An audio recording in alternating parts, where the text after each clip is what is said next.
یہ شادی کے لیے اپنے والد کے ساتھ جا رہے تھے۔ راستے میں ایک عورت کعبہ کے پاس بیٹھی نظر آئی۔ یہ عورت ورقہ بن نوفل کی بہن تھی۔ ورقہ بن نوفل قریش کے ایک بڑے عالم تھے۔ ورقہ بن نوفل سے ان کی بہن نے سن رکھا تھا کہ وقت کے آخری نبی کا ظہور ہونے والا ہے، اور ان کی نشانیوں میں سے ایک نشانی یہ ہوگی کہ ان کے والد کے چہرے میں نبوت کا نور چمکتا ہوگا۔ جوں ہی اس نے عبداللہ کو دیکھا، فوراً اس کے ذہن میں یہ بات آئی۔ اس نے سوچا ہو نہ ہو یہ وہ شخص ہے جو پیدا ہونے والے نبی کے باپ ہوں گے۔ چنانچہ اس نے کہا، اگر تم مجھ سے شادی کر لو تو میں بدلے میں تمہیں اتنے ہی اونٹ دوں گی جتنے تمہاری جان کے بدلے میں ذبح کیے گئے تھے۔ اس پر انہوں نے جواب دیا، میں اپنے باپ کے ساتھ ہوں، ان کی مرضی کے خلاف کچھ نہیں کر سکتا، نہ ان سے الگ ہو سکتا ہوں، اور میرے والد باعزت آدمی ہیں، اپنی قوم کے سردار ہیں۔ بہرحال ان کی شادی حضرت آمنہ سے ہو گئی۔ آپ قریش کی عورتوں میں حسب نسب اور مقام کے اعتبار سے افضل تھیں۔ حضرت آمنہ حضرت عبداللہ کے گھر آئیں۔ آپ فرماتی ہیں، جب میں ماں بننے والی ہوئی تو میرے پاس ایک شخص آیا، یعنی ایک فرشتہ انسانی شکل میں آیا۔ اس وقت میں جاگنے اور سونے کے درمیانی حالت میں تھی۔ عام طور پر اس حالت کو غنودگی کہا جاتا ہے۔ اس نے مجھ سے کہا، کیا تمہیں معلوم ہے تم اس امت کے سردار اور نبی کی ماں بننے والی ہو؟ اس کے بعد وہ پھر اس وقت آیا جب نبی اکرم صلی اللہ علیہ وآلہ وسلم پیدا ہونے والے تھے۔ اس مرتبہ اس نے کہا، جب تمہارے ہاں پیدائش ہو تو کہنا، میں اس بچے کے لیے اللہ کی پناہ چاہتی ہوں ہر حسد کرنے والے کے شر اور برائی سے۔ پھر تم اس بچے کا نام محمد رکھنا، کیونکہ ان کا نام تورات میں احمد ہے، اور زمین اور آسمان والے ان کی تعریف کرتے ہیں، جبکہ قرآن میں ان کا نام محمد ہے، اور قرآن ان کی کتاب ہے۔ ایک روایت کے مطابق فرشتے نے ان سے یہ کہا، تم وقت کے سردار کی ماں بننے والی ہو۔ اس بچے کی نشانی یہ ہوگی کہ اس کے ساتھ ایک نور ظاہر ہوگا، جس سے ملک شام اور بصرہ کے محلات بھر جائیں گے۔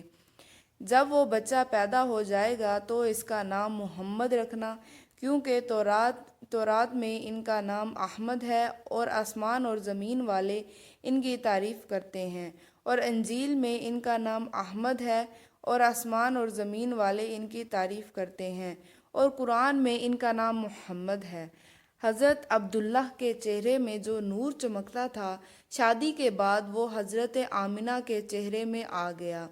امام ظاہری فرماتے ہیں، حاکم نے یہ روایت بیان کی ہے اور اس کو صحیح قرار دیا ہے کہ صحابہ رضی اللہ تعالیٰ عنہم نے حضور نبی اکرم صلی اللہ علیہ وآلہ وسلم سے عرض کیا، اے اللہ کے رسول، ہمیں اپنے بارے میں کچھ بتائیے۔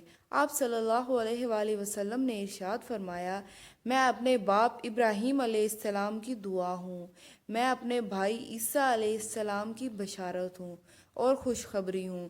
جب میں اپنی والدہ کے شکم میں آیا تو انہوں نے دیکھا گویا ان سے ایک نور ظاہر ہوا ہے، جس سے ملک شام میں بصرہ کے محلات روشن ہو گئے۔ حضرت آمنہ نے حضرت حلیمہ سعدیہ سے فرمایا، میرے اس بچے کی شان نرالی ہے۔ یہ میرے پیٹ میں تھے تو مجھے کوئی بوجھ اور تھکن محسوس نہیں ہوئی۔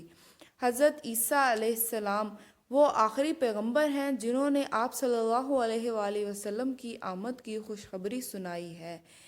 اس بشارت کا ذکر قرآن پاک میں بھی ہے۔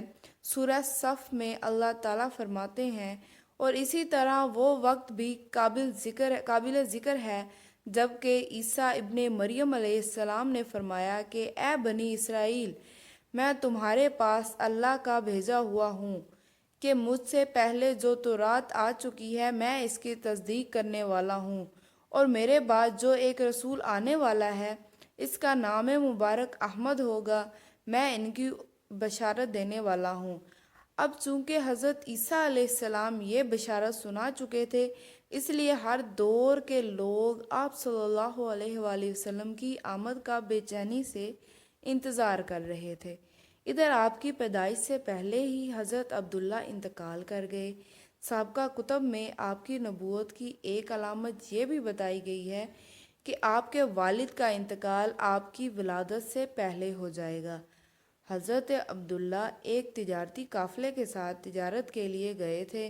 اس دوران بیمار ہو گئے اور کمزور ہو کر واپس لوٹے۔ قافلہ مدینہ سے گزرا تو حضرت عبداللہ اپنی ننیال یعنی کہ بنو نجار کے ہاں ٹھہرے۔ ان کی والدہ بنو نجار سے تھیں۔ 1 ماہ تک بیمار رہے اور انتقال کر گئے۔ انہیں یہیں دفن کیا گیا۔ تجارتی قافلہ جب حضرت عبداللہ کے بغیر مکہ مکرمہ پہنچا تو عبد المطلب کو پتہ چلا کہ ان کے بیٹے عبداللہ بیمار ہو گئے ہیں اور مدینہ منورہ میں اپنی ننیال میں ہیں، تو انہیں لانے کے لیے عبد المطلب نے اپنے بیٹے زبیر کو بھیجا۔ جب یہ وہاں پہنچے تو عبداللہ کا انتقال ہو چکا تھا۔ مطلب یہ کہ آپ صلی اللہ علیہ وآلہ وسلم اس دنیا میں اپنے والد کی وفات کے چند ماہ بعد تشریف لائے۔